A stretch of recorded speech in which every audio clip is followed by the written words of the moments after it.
Hello friends, मैं रीना अग्रवाल आपका history सवारू channel में स्वागत करती हूं। तो फ्रेंड्स, आज से हम गांधी युग के बारे में पढ़ना शुरू करेंगे। गांधी युग का टाइम पीरियड है 1919 से 1947। इस जो टाइम पीरियड को गांधी युग क्यों बोलते हैं, क्योंकि इस समय जो भी आंदोलन हुए, सत्याग्रह हुए, उनमें मेन भूमिका गांधी जी की थी।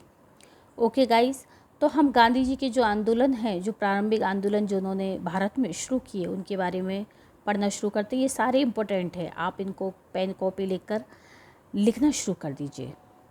ओके फ्रेंड्स, तो जो गांधी जी का सबसे पहला आंदोलन था भारत में, वो था चंपारण किसान आंदोलन। चंपारण ये बिहार में पड़ता है। ये घटना आपकी 1917 की है। जो चंपारण के किसान थे, उनकी समस्या से गांधी जी को 1916 के लखनऊ अधिवेशन में राजकुमार शुक्ला द्वारा अवगत करा दिया जाता है। किसानों को 3 खट्टिया पद्धति के तहत 3/20 भाग पर नील की खेती करनी पड़ती थी। 3/20 क्या है? 1 बीघा में 20 कठिया होते थे। ये माना जाता था 1 बीघा में 20 कठिया, जिसमें से 3 कठिया पर नील की खेती करनी होती थी किसानों को। ये समझौता अंग्रेजों ने किसानों के साथ किया था। और जो 17 कठिया हैं, उस पर वो कुछ भी उगा सकते थे।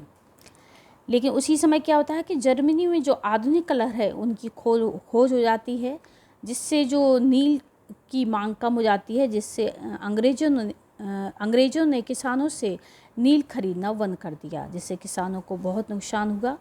और उन्होंने इसके विरुद्ध आवाज़ उठाना शुरू किया।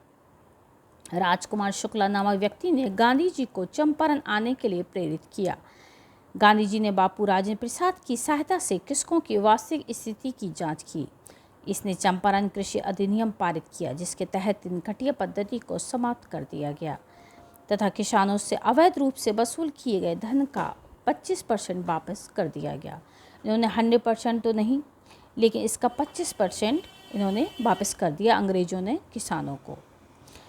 तो ये इनका जो पहला सत्याग्रह था, जो सफल हुआ। इसकी जो जांच समिति बनाई गई, उसके अध्यक्ष थे एफजी सिलाई, और इसके जो सदस्य थे DJ read, Anugrah Narayan, LC एडमी, जी रैनी के अलावा महात्मा गांधी एवं राजा हरिहर प्रसाद की जगह कीर्त्यानंद सिंह को इसमें सदस्य बनाया गया। चंपारण में गांधी जी को राजेंद्र प्रसाद, महादेव देसाई, नरहरि पारेख, आचार्य जेवी कृपलानी, ब्रिज किशोर, अनुग्रह नारायण सिन्हा ने सहयोग किया। ये इनमें से नाम पूछ लिए जाते हैं। ये चंपारण की सफलता के बाद रविन्द्रनाथ टैगोर ने गांधी जी को महात्मा कहा। चंपारण सत्याग्रह के दौरान ही गांधी जी को बापू कहा गया। गांधी जी के चंपारण सत्याग्रह का एनजी रंगा ने विरोध किया था। ये कुछ इंपॉर्टेंट पॉइंट्स हैं। चंपारण सत्याग्रह के दौरान गांधी जी जेल गए, जो उनकी भारत में पहली जेल गिरफ्तारी थी। ओके, और ये गांधी जी का प्रथम सत्याग्रह था। ये क्षेत्रीय सत्याग्रह था। इसके बाद गांधी जी ने अहमदाबाद के जो मिल मजदूर थे, उनकी समस्या का समाधान किया। इसमें मिल मजदूर की समस्या क्या थी? उस समय 1918 में ये घटना हुई थी, आपकी फरवरी 1918 में। उस समय क्या है कि अहमदाबाद में प्लेग फैला हुआ था, जिसके कारण मज़दूरों ने वहाँ से पलायन करना शुरू कर दिया, जिससे जो मिल के जो मालिक थे, उनको चिंता हुई कि अगर मज़दूर चले जाएंगे तो उनकी फैक्ट्री कैसे चलेगी। तो उन्होंने मज़दूरों को ये लालच दिया कि वो उनको प्लेग बोनस देंगे। ये मज़दूर काम करने के लिए राजी हो गए, और कुछ ही दिनों बाद प्लेग समाप्त हो जाता है। तो उन्होंने जो मालिक थे, उन्होंने प्लेग बोनस देना इनकार कर दिया। तो ठीक है, लेकिन उन्होंने अपने जो पहले का था उसका 50% मांगा, जो मिल मजदूर देने को तैयार नहीं थे। इसके लिए गांधी जी को वहाँ बुलाया गया। गांधी जी जो मिल मालिक थे, वो 20% देने को तैयार थे, और मिल मजदूर मांग रहे थे 50%, जिससे गांधी जी ने इसके बीच का रास्ता निकाला, और उन्होंने मज़दूरों को 35% बोनस देने की मांग की। और ये 15 मार्च को गांधी जी भूख हड़ताल पर बैठ गए। जो भारत में उनकी पहली भूख हड़ताल थी। बोनस का मामला एक ट्रिब्यूनल को सौंपा गया। अंत में प्रोफेसर ध्रुव के फैसले के अनुसार मजदूरों को 35% बोनस देने का फैसला। इस प्रकार गांधी जी ने अहमदाबाद मिल मजदूरों के आंदोलन का सफल नेतृत्व किया।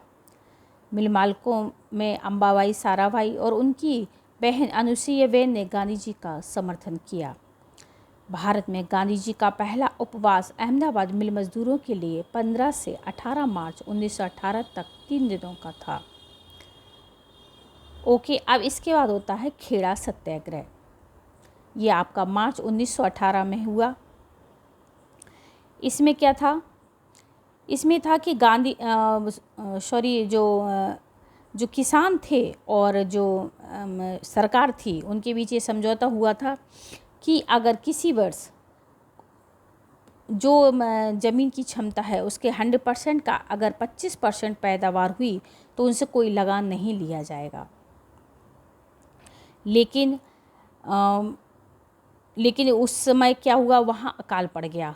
तो अंग्रेज़ों ने जो सरकार थी उनके जांच के लिए भेजा गया, जिससे उनकी झूठी रिपोर्ट बना दी गई और कहा वहाँ अच्छी पैदावार हुई है, जिसके आधार पर लगान को 22% और अधिक लेने का ऐलान कर दिया गया।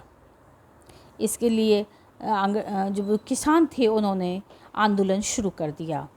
इसके लिए गांधी जी को याद किया गया। लेकिन उस समय गांधी जी अहमदाबाद के जो मिल मजदूर उसमें व्यस्त थे, इसलिए गांधी जी ने अपने सहयोगी सरदार वल्लभ भाई पटेल को वहाँ भेजा, खेड़ा। और इस समय गांधी जी अहमदाबाद, ठीक है, जांच होने के बाद लगान को माफ़ कर दिया गया। बाद में गांधी जी भी वहाँ पहुँच गए। इस प्रकार ये खेड़ा सत्याग्रह भी सफल रहा। तो फ्रेंड्स, ये आपके तीनों आंदोलन इम्पोर्टेंट आंदोलन हैं और ये क्षेत्रीय आंदोलन हैं जो गांधी जी ने सबसे पहले भारत में शुरू किए और ये तीनों ही सफल हुए, जिससे गांधी जी आगे और उनका महत्व बढ़ता चला गया। ओके फ्रेंड्स, तो आज हम यहीं तक रखते हैं। आगे हम उनका अगला जो आंदोलन है, जिसको रॉलेट एक्ट 1919 में जो रॉलेट एक्ट आंदोलन है उसके बारे में पढ़ेंगे। ये काफ़ी इम्पोर्टेंट है, इनको बड़े ध्यान से आप लिखिए और पढ़िए। ओके, तो हम फिर मिलेंगे। Thank you.